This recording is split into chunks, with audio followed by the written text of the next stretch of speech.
alienta al caminar, tu voz que calma mi dolor y me da fuerza para amar. Quiero aprender a obedecer tus palabras, guardaré. Tiempos difíciles vendrán, mas tu amor me sostendrá. Vamos a decirle una vez más, quiero escuchar tu voz, Señor. Quiero escuchar tu dulce voz que me alienta al caminar, tu voz que calma mi dolor y me da fuerza para amar. Quiero aprender a obedecer, quiero aprender a obedecer tus palabras, guardaré. Tiempos difíciles vendrán, mas tu amor me sostendrá.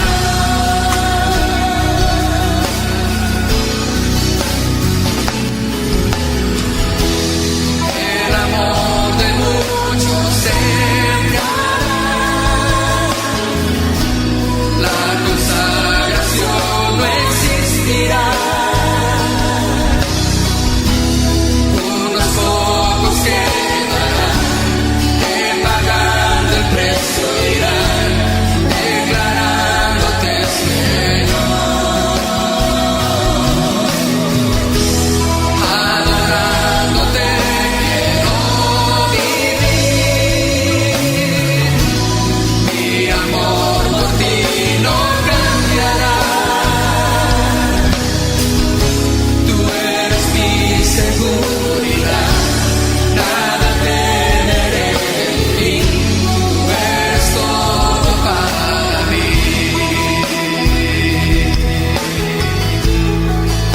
Oh, tú eres todo para mí. Dile, quiero escuchar tu dulce voz, quiero escuchar tu dulce voz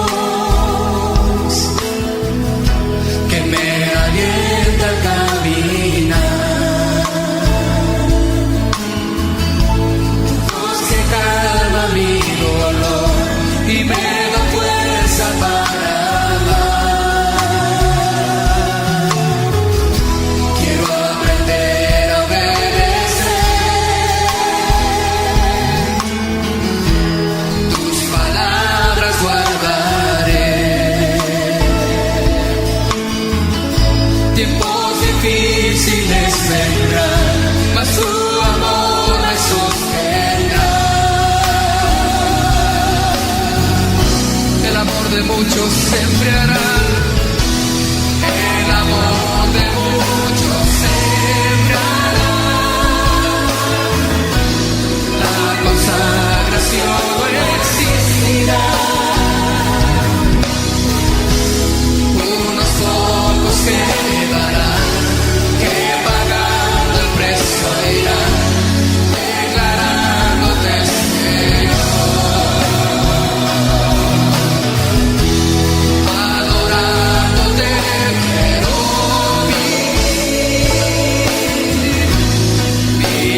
para mí.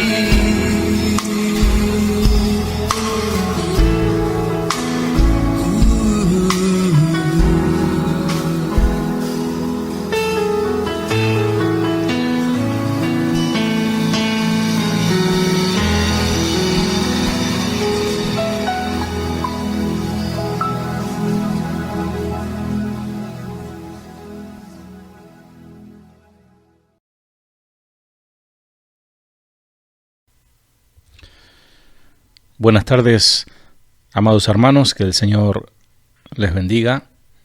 A todos los que escuchan de Casa de Oración Banfield y a todos los hermanos que de diferentes lugares se suman a nuestra audiencia, les bendecimos en el nombre del Señor. En esta tarde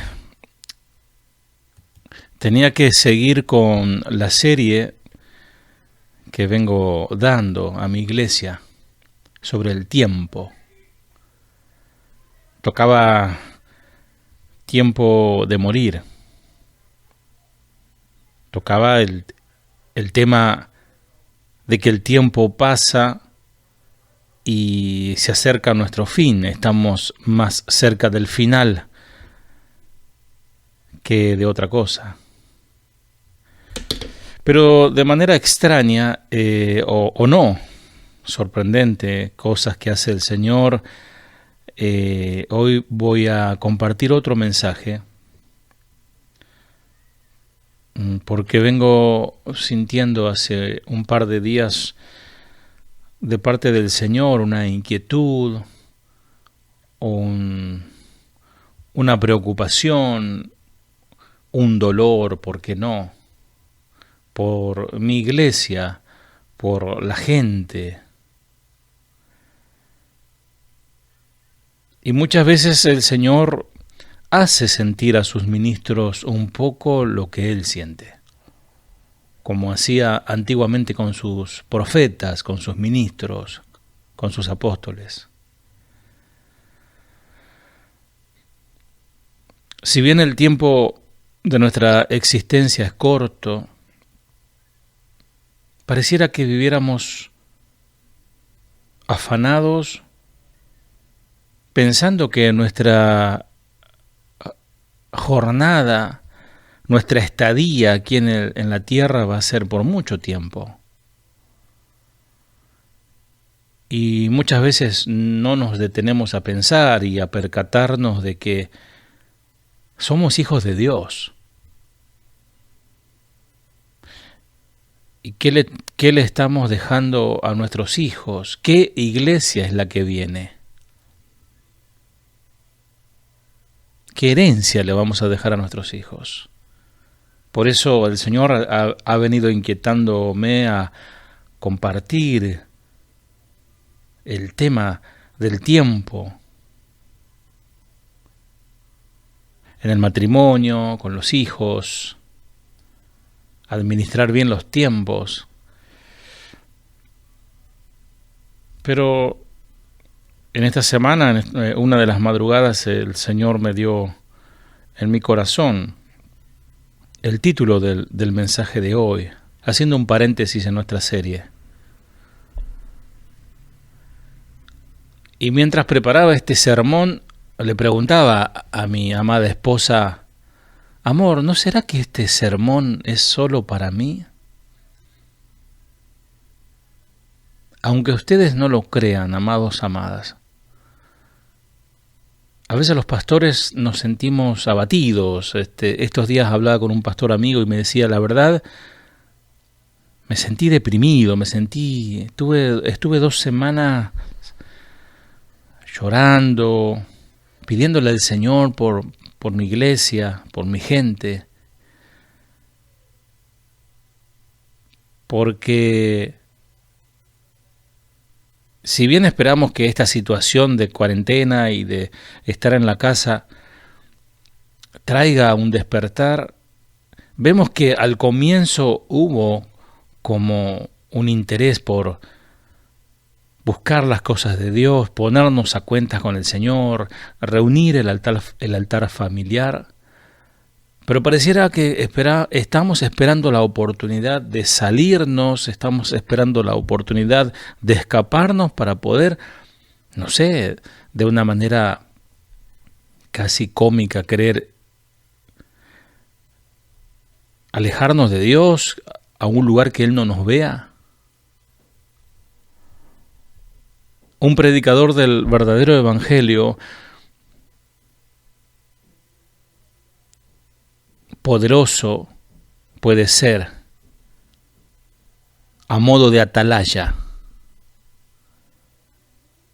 que anuncia lo que Dios le dice que anuncie. Dios lo ha llamado como atalaya. Pero rápidamente ese atalaya puede devenirse, puede llegar a convertirse en un romántico cantor, en un cantante, en un dulce cantante. Acompáñame, Ezequiel capítulo 33, el deber del atalaya.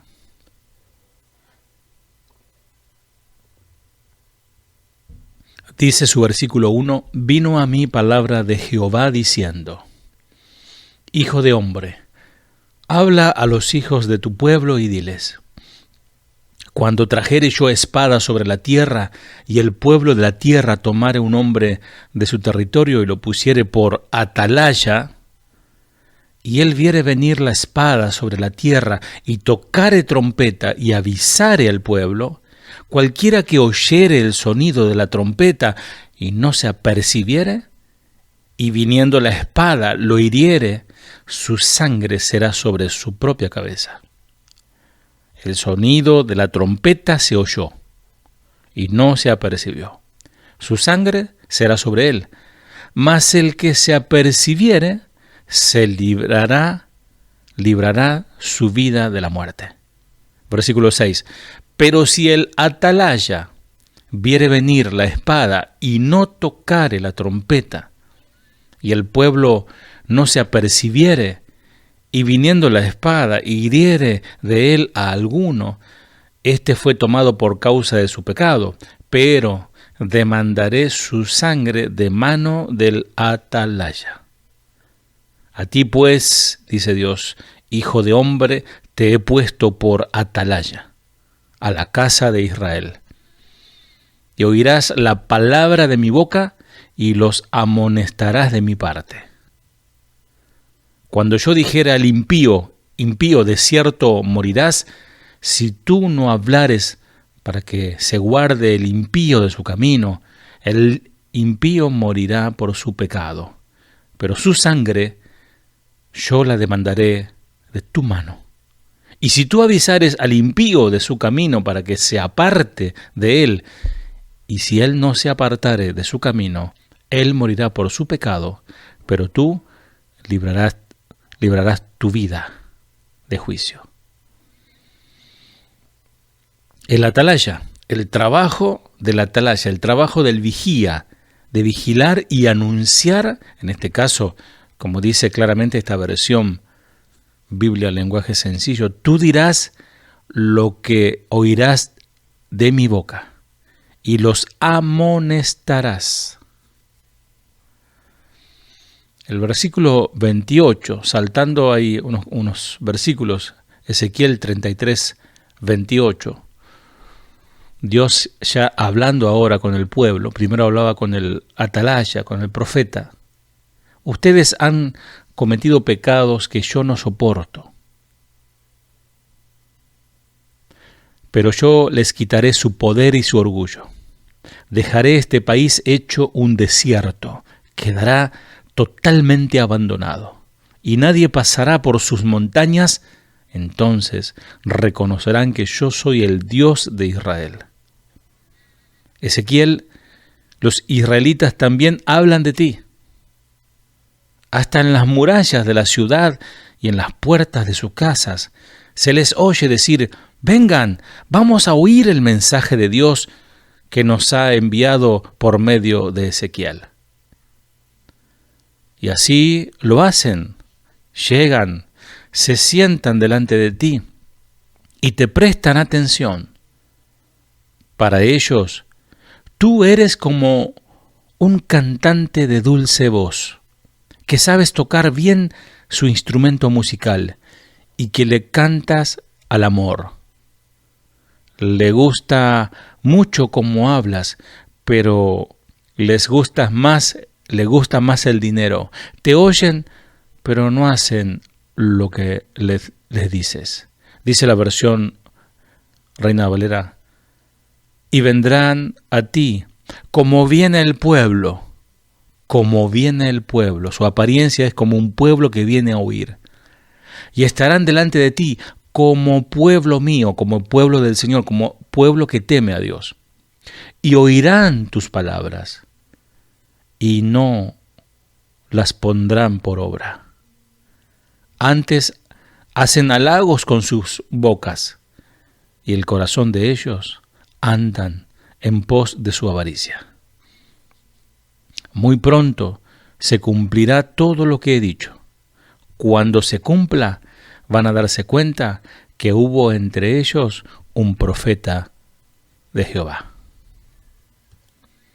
Esta gente no tenía intenciones de obedecer los mensajes del profeta. Les gustaba oír, pero no aplicar la palabra enviada de Dios. Por fin aprendieron, pero con la experiencia amarga del castigo de Dios que les fue anunciada con tiempo. El pueblo apreciaba la elocuencia de Ezequiel, les encantaba escucharle, pero no les gustaba la realidad de su mensaje. Amado, amada, el mensaje de esta noche le titulé Quedé sin argumento. Quedé sin argumentos. Esta frase, que puede sonar alarmista y hasta puede causar risa, la oí puntualmente mientras recibía este mensaje en la madrugada. Me recordaba de dos situaciones con esta misma frase. La primera la oí de un amigo mío que me contaba de un pastor que él conoció, haciendo este pastor una confesión que ya no tenía tema de qué predicarle a su iglesia. Pues este pastor argumentaba que ya se había recorrido toda la Biblia. Decía él: estoy en la última página del libro. ¿Viste esa página en blanco que está al último del libro? Bueno, ahí estoy. No sé más qué hacer, decía este pastor. Me quedé sin argumentos. Bueno, esto sí causa un poco de risa y un poco de tristeza, ¿no? La segunda vez que oí esta expresión, se la escuché al pastor Chuy Olivares en una de sus prédicas, en una anécdota que él cuenta, cuando él confesaba que ante una persona que por años asistió a la iglesia y llevaba en su haber miles de enseñanzas y predicaciones y sermones, y aún así no cambiaba su conducta pecaminosa, a lo cual el pastor llegó a exclamar: se me terminaron los argumentos para esta persona. Y esta expresión sí que causa tristeza y dolor. Una expresión parecida es: no sé qué decirte, o no sé qué más decirte. Si sacamos la cuenta de cuántos, los que congregan con nosotros, pongo un ejemplo, los que congregan con nosotros ya hace por lo menos más de 2 décadas que venimos predicando el Evangelio. Y cuando quieren algún consejo aparte, pero básico, no estamos hablando de cosas profundas, muchas veces me sale esta expresión: no sé qué decirte. Si no has obedecido ni la décima parte, ni un pedacito de lo que has escuchado todos estos años. Yo estoy intentando cada día obedecer a su palabra, y cuesta mucho. Pero con el Señor es posible. Es posible obedecer al Señor. Muchas veces a los pastores se les hace partícipe solo de lo malo y no de lo bueno. De las pérdidas, no de las ganancias. Y no estoy hablando precisamente de dinero. Ejemplo, piden una entrevista con el pastor para que éste, con algún consejo, le resuelva el problema.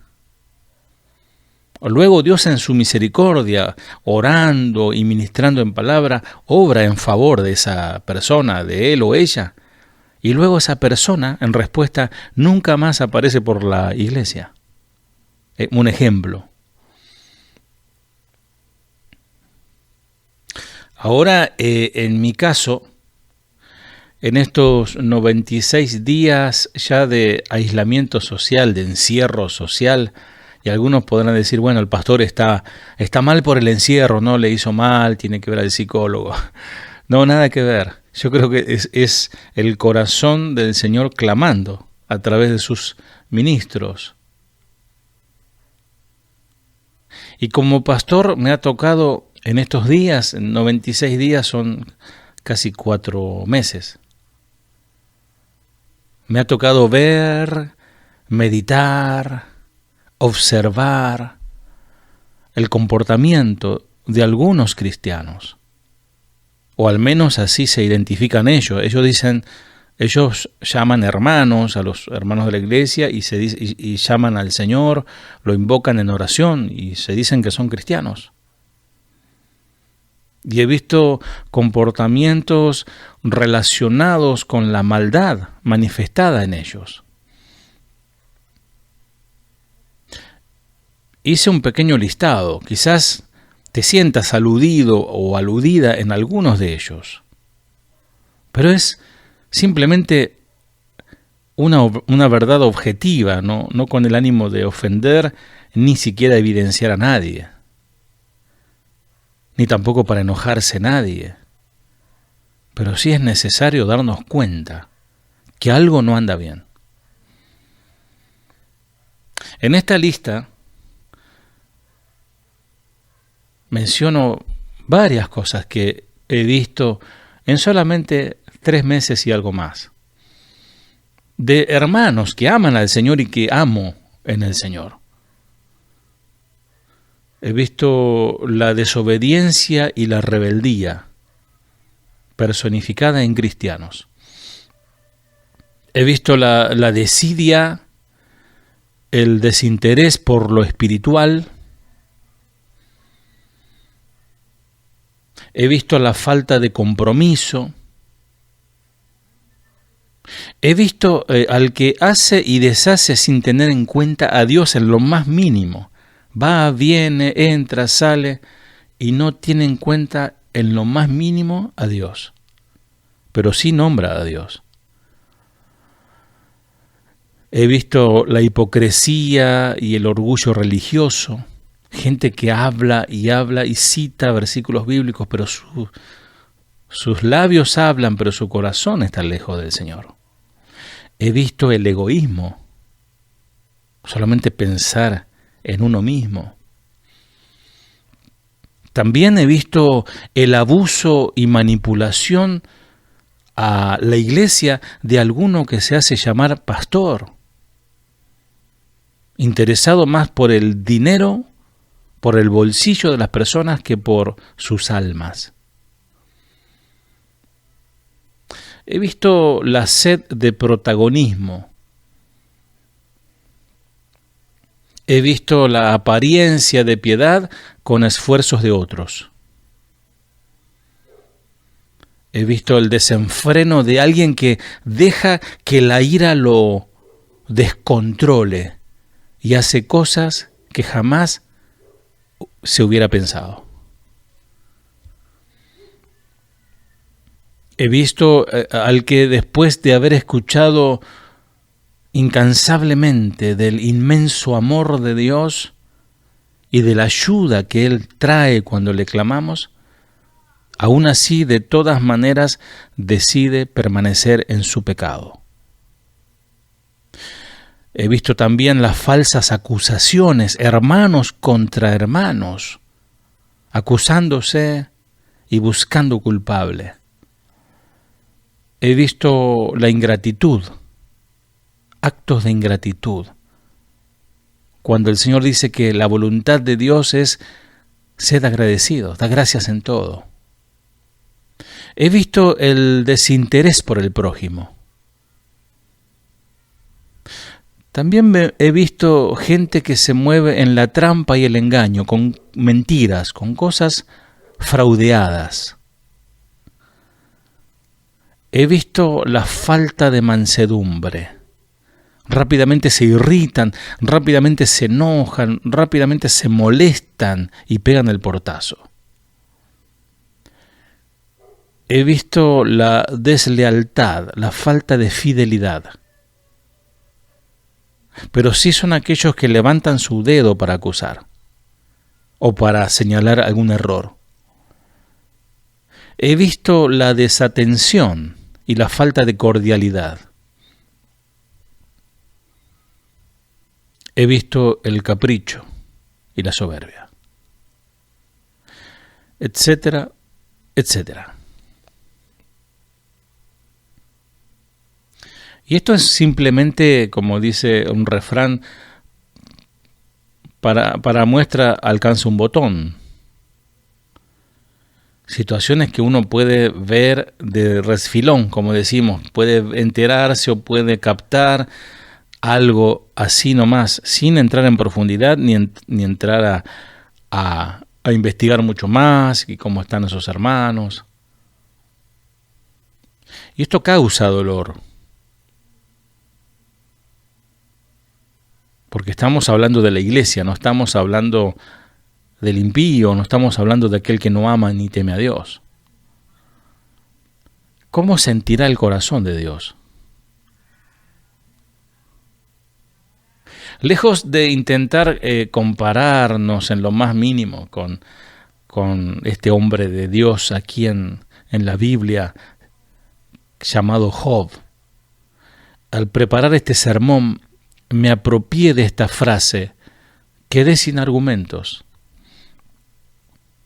Pero en este sentido, abramos Job capítulo 42, versículo 1. Entonces Job le respondió a Dios: reconozco tu gran poder. Nadie puede impedirte llevar a cabo tus planes. Tú preguntas, ¿quién soy yo? Que siendo un ignorante he puesto en duda tu sabiduría. Reconozco que he dicho cosas que no alcanzo a comprender, cosas que son maravillosas y que en realidad no conozco.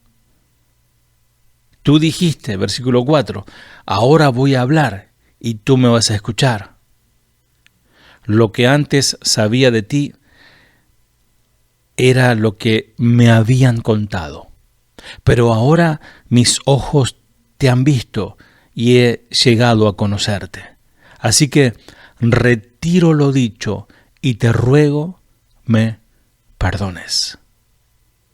Amado, amada, en este sentido me quedo sin argumentos. A veces uno, como en este caso como pastor, desea muchas cosas y pregunta muchas cosas y trata de encontrar las respuestas a muchas cosas. ¿Por qué suceden tantas cosas que no puedo comprender? A pesar del esfuerzo, del trabajo, de la dedicación, de la entrega. Y descanso en esto, lo que le pasó a Job, que seguramente también te puede pasar a vos, que seguramente tendrás un montón de preguntas, un montón de situaciones que te tocan vivir que no podés comprender, que seguramente tendrás también tus decepciones de personas que más amás, de personas que más confías, y de repente decís, quedé sin argumento, no sé qué decir, pero que te animo a que lo vuelques en este sentido. Ya no en una expresión de desesperación o en una expresión de que me quedé sin palabra, me quedé, no tengo más, no entiendo más nada. No. Sino, dice Job, Señor, conozco que todo lo puedes y que mi pensamiento no lo puedo esconder. Hablaba lo que no entendía, mas ahora mis ojos te ven. Cuando digo quedé sin argumentos, es responder como Job. Porque algunos pretenden creer, y no se lo vayan a creer, por favor, que el pastor o los pastores tienen todas las respuestas a todas las preguntas habidas y por haber. A veces me llaman de diferentes lugares y me dicen, pastor, ¿usted qué sabe? Yo solo sé, ahí digo, según San Platón, ¿no? Solo sé que no sé nada. O Aristóteles, no sé cuál fue de los sabios que dijo eso. Ni eso sé. Pero debo responder con humildad, que quedé sin argumentos.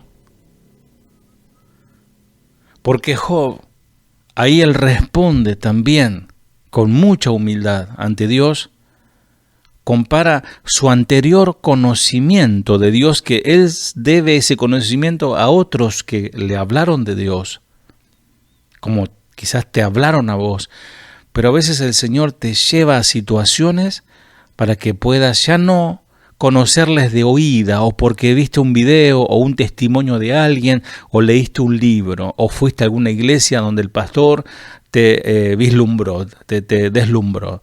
No, sino que ahora puedas conocer a Dios en persona. De oída te había oído. Ahora con su conocimiento actual superior, porque lo ha recibido directamente de Dios, dice, ahora mis ojos te ven, Señor, ahora te veo. Es como que antes estaba ciego. Así estamos nosotros muchas veces ante un montón de situaciones y nos quedamos sin argumentos, conociendo la palabra de Dios, teniendo la Biblia en nuestras manos. Muchas veces miramos al cielo y decimos, Señor, no entiendo qué es lo que está pasando. Pero el Señor quiere que le conozcamos a Él y que le empecemos a entender a Él, y vamos a empezar a comprender qué es lo que está pasando. Ahora Job ve distinto a Dios, porque éste se le ha revelado personalmente. Antiguamente, cuando la iglesia era en blanco y negro, en mis tiempos, siempre se nos decía esto, y esta frase la llevo en mi corazón, en mi memoria. Necesitas tener un encuentro personal con el Señor. Y no se trataba de experiencias místicas, ni tampoco de ir a un lugar, encerrarme y que oren por mí o que hagan algún ritual, sino realmente tener un encuentro con Dios, poder hablar con Él cara a cara, de una manera simbólica, obviamente, ¿no? Pero hablar en la intimidad con Dios, de corazón a corazón, y vas a ver que Dios te va a hablar. Y de hecho Dios te está hablando, y Dios me está hablando a mí. A lo largo del libro, porque obviamente estamos tomando el libro de Job, en esta parte, los amigos de Job le pidieron que admitiera su pecado. O sea, rápidamente los amigos de Job dijeron, no, a vos te pasa eso porque seguramente te mandaste un pecado tremendo. Y le exigían que pidieran perdón a Dios. Finalmente Job sí se arrepintió.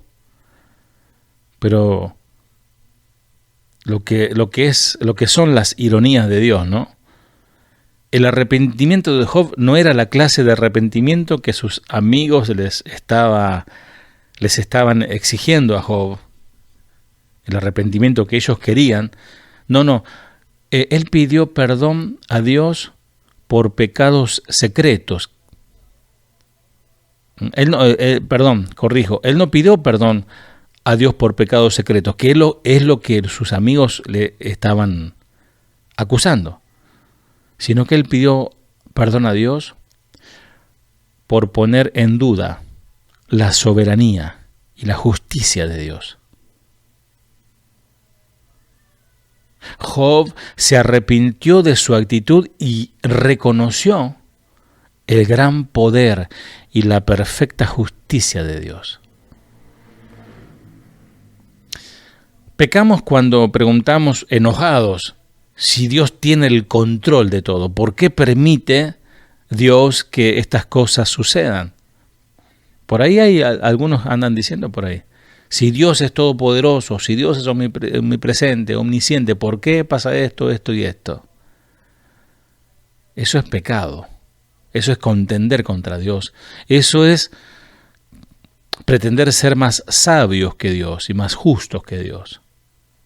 Y debido a que estamos atrapados en el tiempo y espacio y no somos capaces de ver más allá del día de hoy, no podemos conocer las razones de por qué pasan las cosas que pasan. Y tengo varias preguntas para formular. No solo para formularte a vos que estás escuchando, sino para formulármela a mí mismo.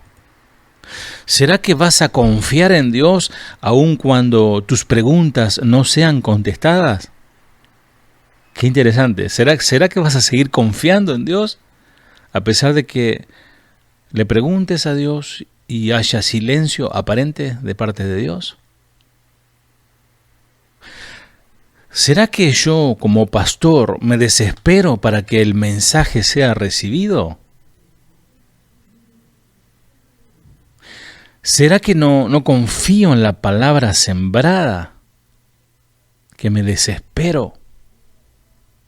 ¿Será que no creo esa palabra que Él simplemente me mandó, a la cual me debo limitar a sembrar, a realizar el trabajo de sembrar la semilla? Y que el suelo que reciba esa semilla ya no depende de mí. Si la tierra es dura, si la tierra es pedregosa, si hay muchos pájaros alrededor, ya no depende de mí. ¿No será que ya olvidé que en definitiva uno siembra, el otro riega, pero el crecimiento depende pura y exclusivamente de Dios? Ahora Job citaba la pregunta que el Señor le había hecho anteriormente. Ahí en Job 38:2, esa es la pregunta. ¿Quién eres tú para dudar de mi sabiduría? Si solo tonterías has dicho. Vamos a ver qué tan valiente eres. Ahora yo voy a hablar y tú me vas a escuchar. Es Dios hablando con Job. Abierta y sinceramente admitió que él había sido un tonto, un necio. Pregunta: ¿estás usando lo que no podés comprender como excusa para tu falta de confianza en Dios? Vas a tener que admitir delante de Dios que ni siquiera tenés la fe suficiente para confiar en Él. La verdadera fe comienza con este tipo de humildad que muestra Job. Y vaya que Job pasó la 1001 prueba. Y no pecó. No pecó atribuyéndole despropósito a Dios. Nosotros por mucho menos blasfemamos su nombre. Ayúdanos, Señor. Vamos a ver un poquito, a hacer un recorrido sobre la vida de Job. Job es el gran desconocido. Tenemos tan pocos datos de su vida, de su época y de su lugar de origen, que es Uz, que el Talmud trata el libro de Job como una leyenda, lo trata a Job como una leyenda. Pero sabemos que Job no era una leyenda. Hay demostradas y buenas razones que existen para saber que Job era una persona real y no solamente una leyenda. Hagamos una breve exploración sobre lo que el mismo libro de Job nos dice sobre la vida y el ejemplo de este particular y gran hombre. Job era un hombre. Los primeros 2 capítulos del libro de Job nos aportan, está allí documentado los detalles básicos de Job como personaje. Especialmente nos informa allí que se trata de un hombre perfecto y recto, temeroso de Dios y apartado del mal. Una cualidad muy especial de la cual Dios se jactó: perfecto y recto, temeroso de Dios y apartado del mal. Vivía en la tierra de Uz, tenía una familia compuesta por su esposa, 7 hijos y 3 hijas.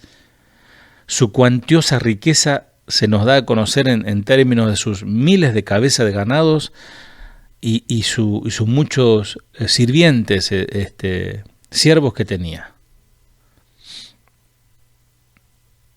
Job tenía una vida civil. En el capítulo 29 se nos hace notar otro aspecto u otros aspectos de la vida de Job. Por ejemplo, Job declara de sí mismo, allí en capítulo 29, 7 al 9, en los tribunales del pueblo se reconocía mi autoridad. Al verme llegar, los jóvenes me daban paso y los ancianos me recibían de pie. Aún la gente más importante se callaba en mi presencia o hablaba en voz baja. Ahí Job estaba atribuyendo, él estaba como apelando a Dios, estaba contando quién era él en la vida pasada, porque ahora era peor que un trapo de inmundicia, su estado calamitoso de su salud y todo lo que había perdido. En la antigüedad los asuntos civiles más importantes se dirimían o se resolvían a la puerta de la ciudad. El hecho de que Job tuviese un asiento en la plaza, esto nos habla de que era un respetado anciano. Y aquí lo señala como un líder con una notoria autoridad que presidía sobre consejos y asambleas. Job tomaba decisiones en asuntos jurídicos también y civiles. Dice el versículo 12 del capítulo 29, a los pobres y a los huérfanos que me pedían ayuda, siempre los ayudé. A Job le pasó lo que a muchos, ¿no? Él siempre ayudó y cuando él necesitó estaba solo, ni la mujer lo acompañaba, ya a lo último lo dijo, muérete, le dijo, ¿no? Y los amigos, digamos, entre comillas, estaban allí más que nada para poner el dedo en la llaga que para ayudarlo. Y él estaba diciendo, a los pobres y a los huérfanos que me pedían ayuda, siempre los ayudé. Es posible que también estuviese habilitado para usar alguna fuerza civil o militar al momento de establecer justicia, Job. Porque fíjate, en el versículo 16 del mismo capítulo, protegía a la gente pobre y defendía a los extranjeros. Puse fin al poder de los malvados y no los dejé hacer más daño. Hacia el final del capítulo 29, Job resume con elocuencia su posición como líder civil. Dice, si estaba enfermo, 25, si estaba enfermo, me sentaba a consolarlos y les decía lo que debían hacer. Me veían como un rey al frente de su ejército. En este capítulo 29, Job añora todas esas atribuciones pertenecientes a su pasado glorioso, mas ahora estaba en un presente terriblemente calamitoso. Es evidente también que por muchas de las expresiones de Job, que su interés por las personas iba más allá de su cargo civil. Él era un líder religioso. Él simplemente brindaba servicio de manera personal y sin esperar ningún tipo de recompensa. Él no hacía cartel cuando ayudaba. Al hacerlo, emulaba las cualidades de su Redentor, Jesucristo. Visitaba al enfermo, al afligido y ministraba sus necesidades. y ponía dinero, sin duda. Aconsejaba en forma individual y privada a huérfanos y viudas, dice Job. Es muy posible que mucho de este servicio lo haya realizado en virtud de un llamamiento en la iglesia de los primeros tiempos. Era un tipo de la iglesia. Estas cualidades cristianas son las que le llevaron a ser calificados por Dios como hombre perfecto y recto. Job capítulo 1:1, Job capítulo 1 versículo 8 y Job capítulo 2 versículo 3. Esta fidelidad moldeó su carácter y fue el fuego y el alimento de su fe en el momento de prueba. Vuelvo a repetirte, en el momento de su prueba, todo su servicio, toda su ministración a través de los dones que Dios le había recibido de Dios, eso lo ayudó en el momento de su prueba. Las personas que más ayudan, las personas que más velan por el otro, las que más trabajan por edificar al prójimo, son las personas que son más poderosas y más fuertes a la hora de la prueba. Las personas más egoístas, más agarradas, más personalistas, egocentristas, etcétera, etcétera, son las personas que más sufren cuando viene la prueba. Job les ayudaba a perseverar hasta el fin en el momento en que parecía que no había esperanza a esa gente. Y aquí Job expresa un valioso testimonio sobre la justicia de Dios, sobre la existencia del Señor y sobre su futura resurrección. Su relación con Dios le permitió tener una visión que iba más allá de lo percibido por el común de la gente de aquellos tiempos. ¿Cómo está tu visión con Dios? ¿Podés ver más allá? ¿Tenés la revelación de Jesucristo, de su resurrección, de su salvación, de su retorno, de su Espíritu en nosotros? ¿Tenés esa revelación? ¿O estás como el común de la gente? Si bien es poco lo que conocemos de Job, en el propio libro de Job se encuentran dispersas valiosas pistas que nos ayudan a reconstruir su vida y su carácter cristiano. Él hizo el bien en forma natural, en todas las dimensiones de su vida, como hombre, como líder civil y como líder religioso. Su vida es un ejemplo de aquello a lo que podemos aspirar también nosotros para ser calificados como hombres y mujeres perfectos y rectos delante de Dios, temerosos de Dios y apartados del mal, como sucedió con Job. No importa las pruebas de la vida. Si mantenemos la fe y la esperanza en Dios, al final podremos cosechar sin falta nuestra recompensa. La vida de Job demuestra que los seres humanos a menudo no están conscientes de las muchas maneras en las que Dios obra en la vida de cada cristiano. La vida de Job también es una vida que suscita la pregunta de siempre: ¿por qué suceden cosas malas a gente buena? Interesante pregunta también, ¿no? Es la pregunta tradicional y difícil, muy difícil de responder. Pero el creyente sabe que Dios siempre tiene el control.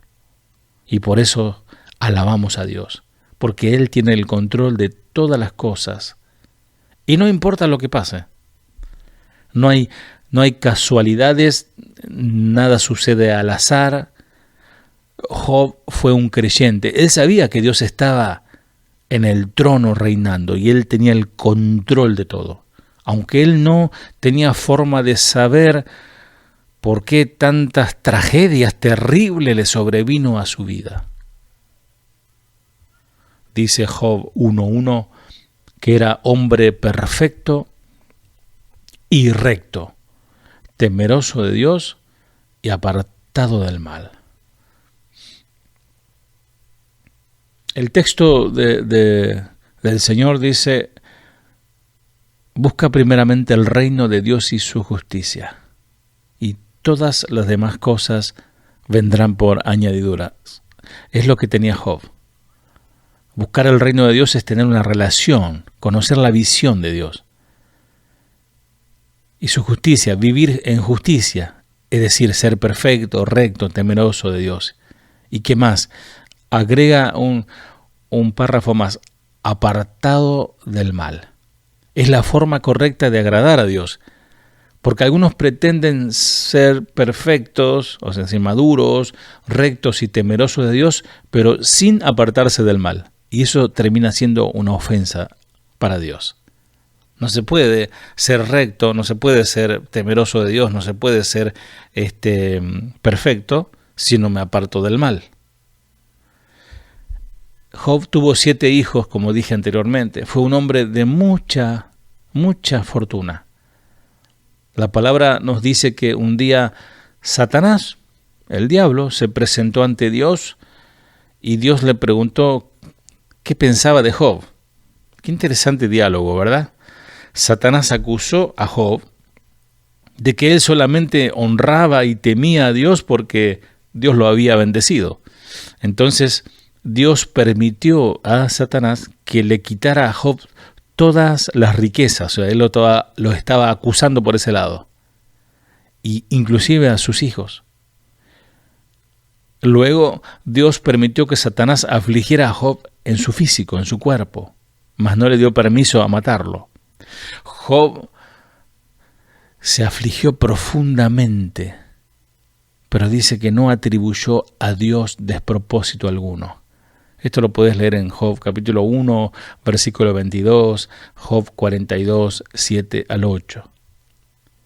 Los amigos de Job estaban seguros de que Job debió haber pecado para merecer un castigo así, y discutían de él y con él sobre este tema.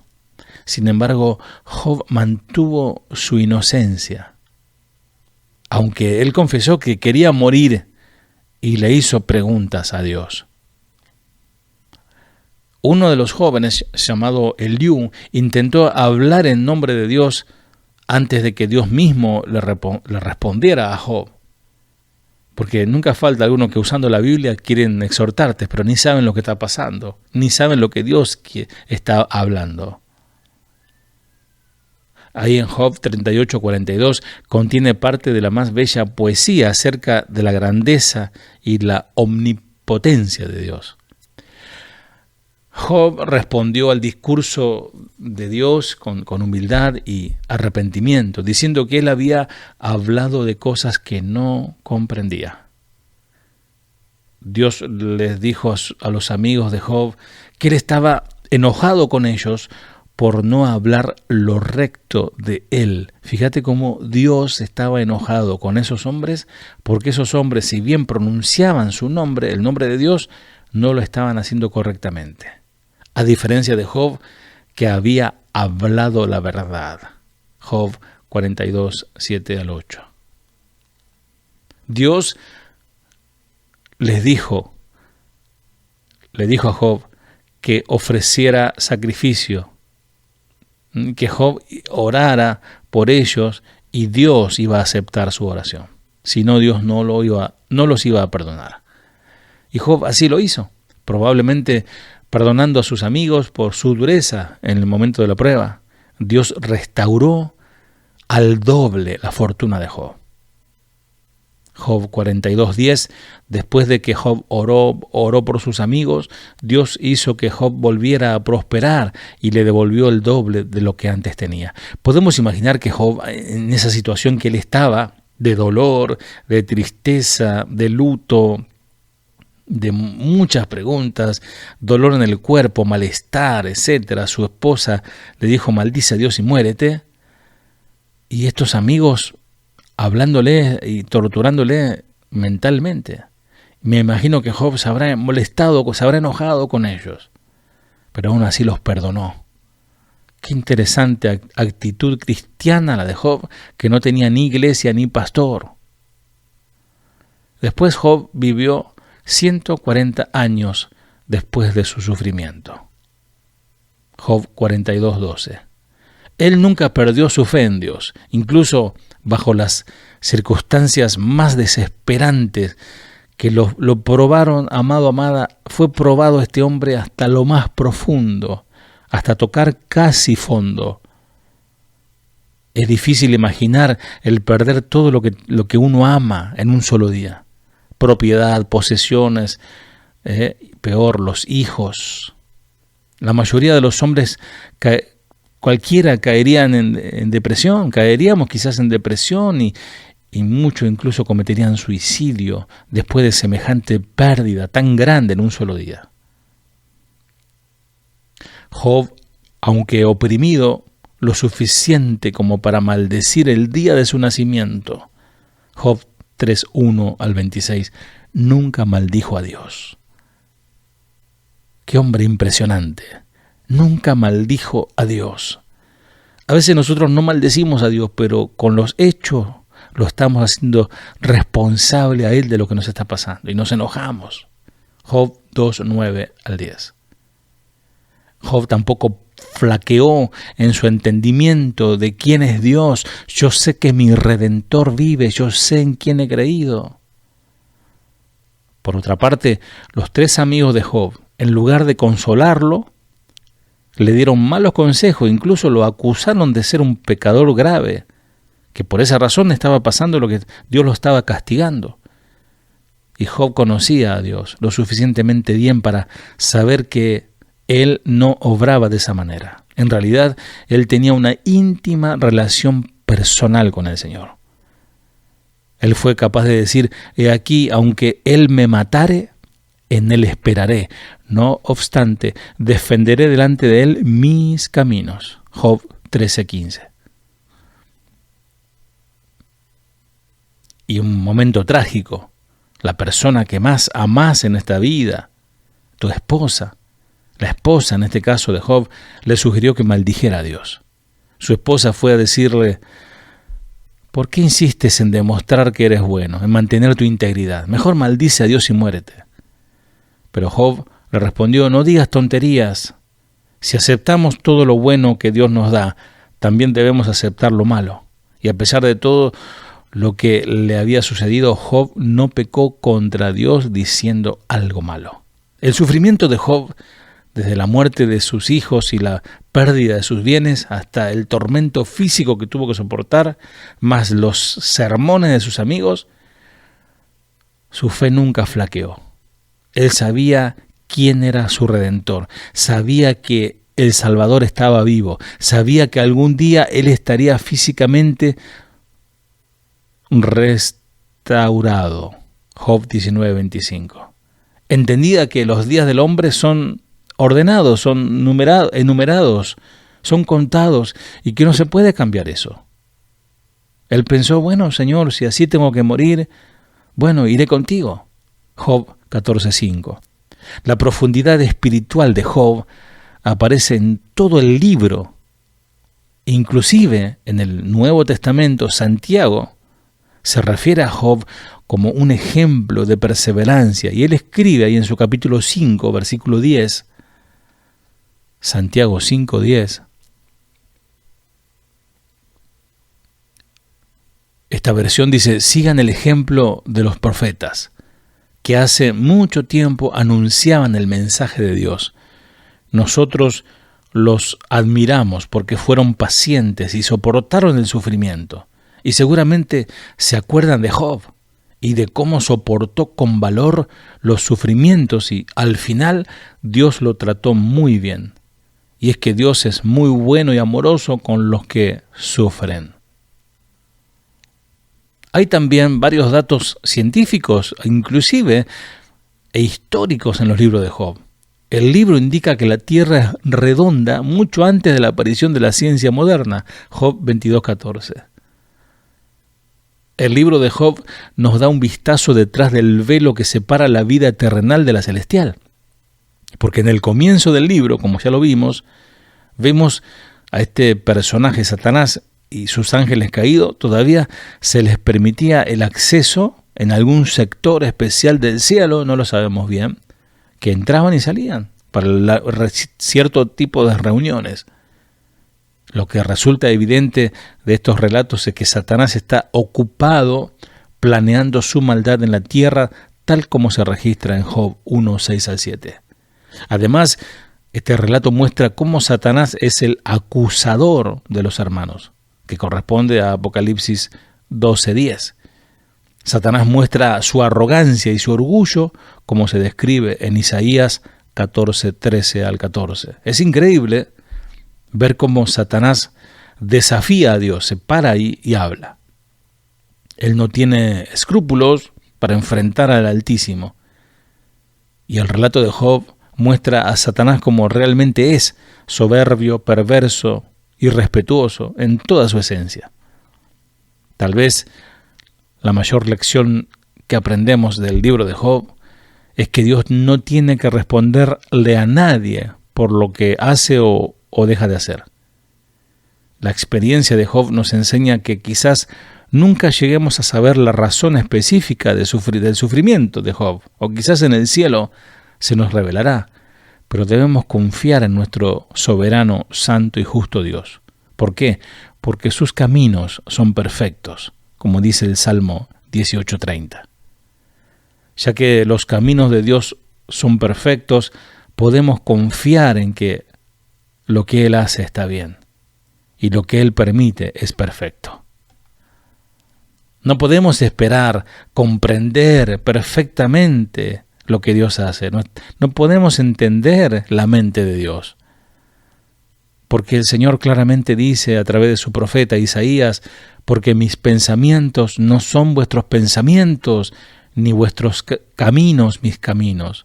Como son más altos los cielos que la tierra, así son mis caminos, más altos que vuestros caminos, y mis pensamientos más que vuestros pensamientos. Isaías 55, 8 al 9.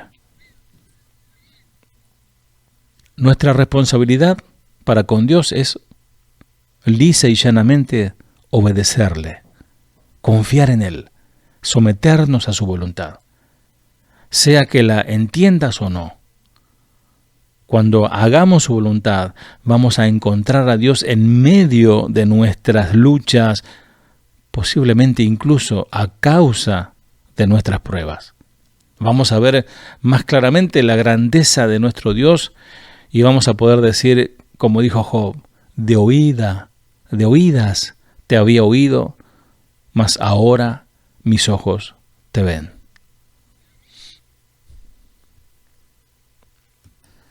En definitiva, el Señor es el dueño de las almas. Yo debo de ocuparme de hacer mi parte, pero también doy gracias a Dios por la contrapartida, por ver corazones derretidos por la palabra de Dios, por ver personas que están conociendo a Dios a través de su palabra, por ver personas que están teniendo una nueva revelación profunda sobre Dios, que están teniendo la visión de Dios, que están empezando a conocer a Dios, comenzaron sus ojos a abrirse y comienzan a ver a Dios con más claridad. Y termino con esto.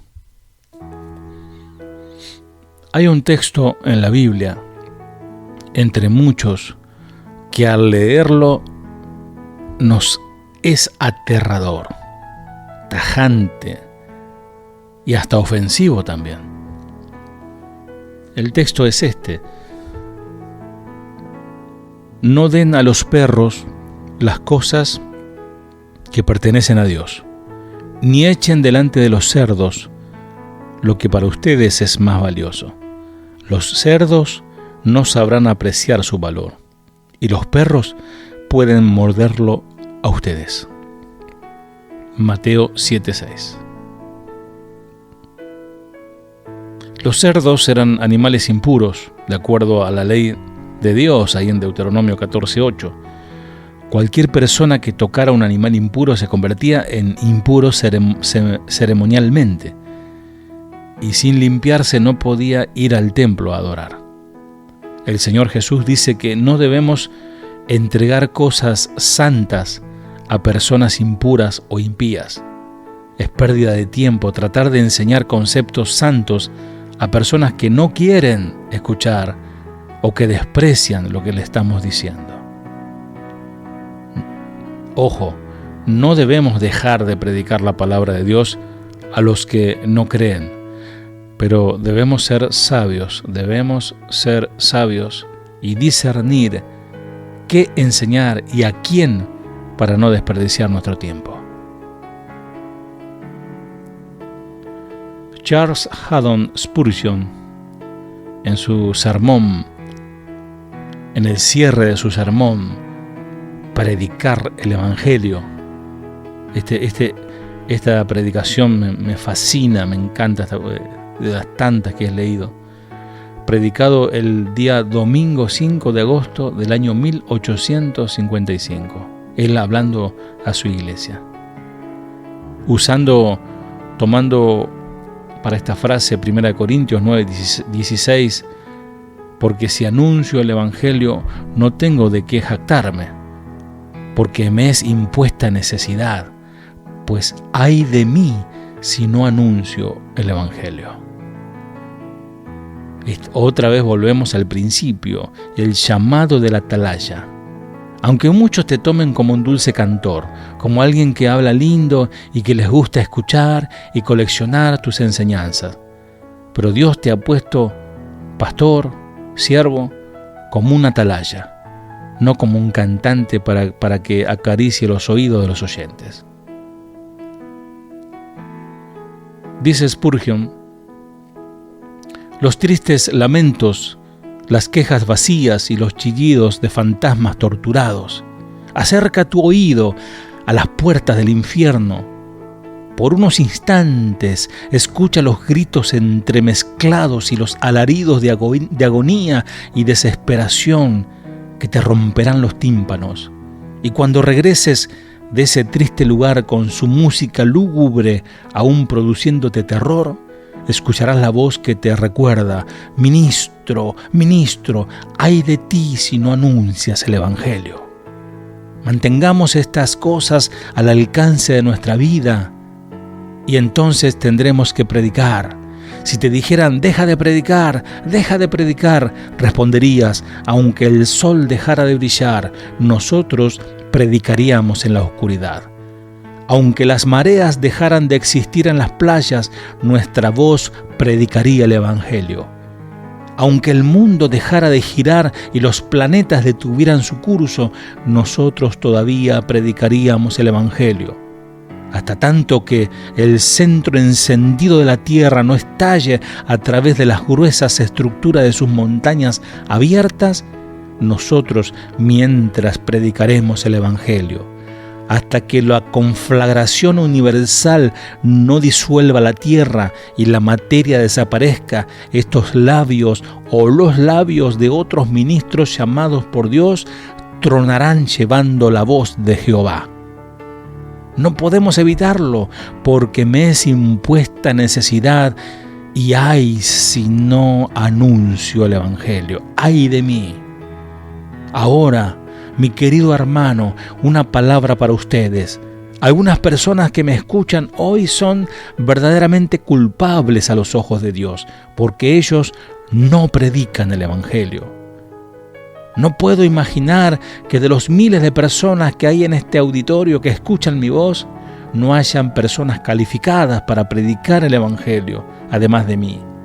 No tengo tan mala opinión de ustedes para considerarme superior en intelecto a la mitad de ustedes, o aún en el poder de predicar la palabra de Dios. Y aún suponiendo que yo lo fuera, no puedo creer que tengo tal congregación que no haya muchos dotados de talento y dones que no lo puedan utilizar en la predicación de la palabra.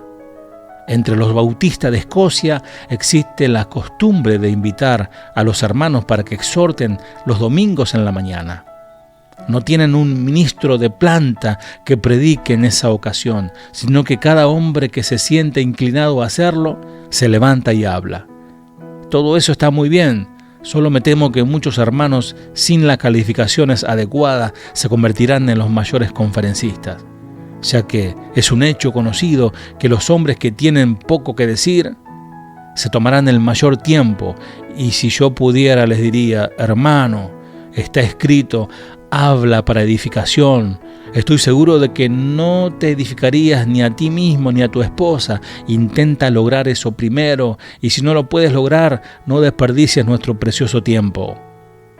Lo repito nuevamente, no puedo dejar de creer que hay algunos presentes este día que son flores desperdiciando su dulce aroma en el aire del desierto. Joyas de brillantísima luz perdida en las cavernas del mar del olvido. Este es el asunto muy serio. Si hay talentos en la iglesia, espero que se desarrollen. Si hay predicadores en mi congregación, déjennos que prediquen. Muchos ministros se esfuerzan para limitar a los jóvenes en el asunto de la predicación. Aquí tienen mi mano, tal como es, para apoyar a cualquiera de ustedes que quiera decir a los pecadores por doquier cuán amado Salvador han encontrado. Quisiera descubrir muchos predicadores entre ustedes, jóvenes. Quiera Dios que todos los servidores del Señor sean profetas. Hay algunos presentes que deberían ser profetas, excepto que están medio temerosos. Bien, debemos encontrar para ellos el remedio para quitarles su timidez.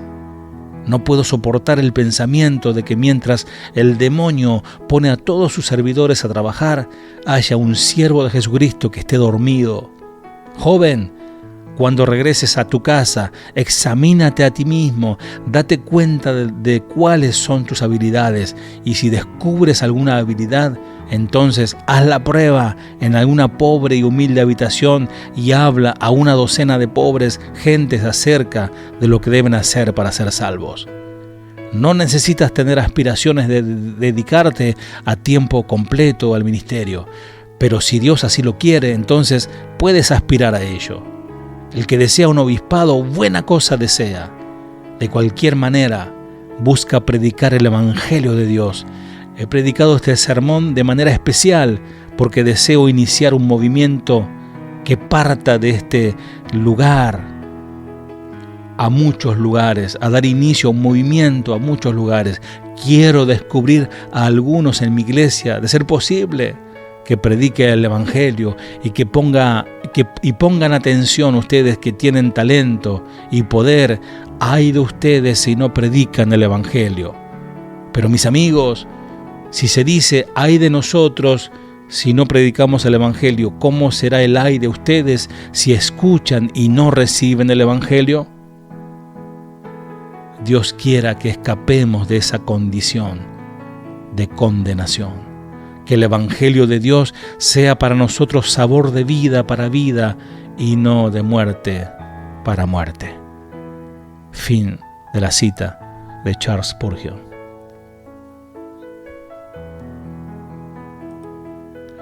Yo, Jorge, quedo sin argumentos muchas veces con algunas cosas que suceden,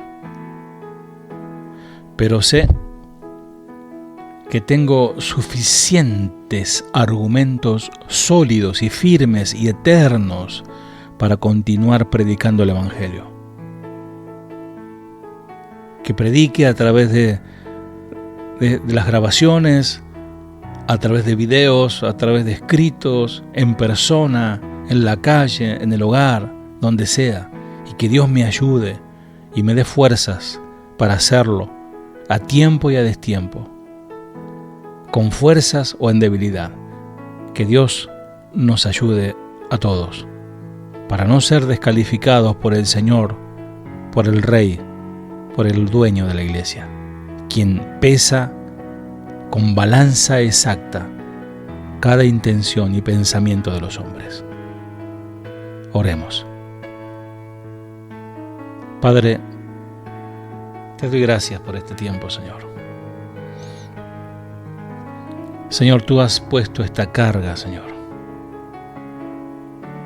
Tú nos estás llamando.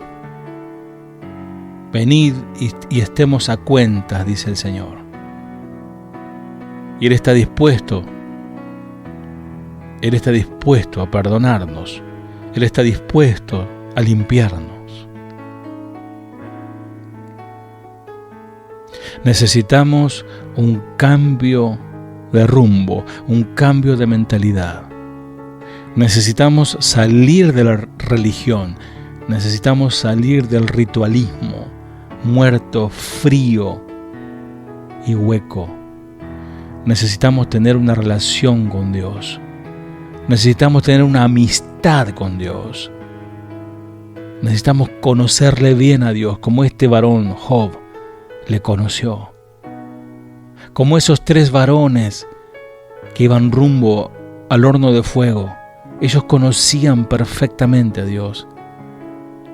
No iremos, Él puede librarnos, pero si así Él no lo hiciera, no dejaremos de venerar y adorar a nuestro Rey.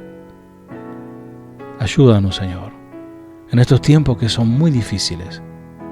Ayúdanos, Padre. En el nombre de Jesús. Amén. Que Dios te bendiga.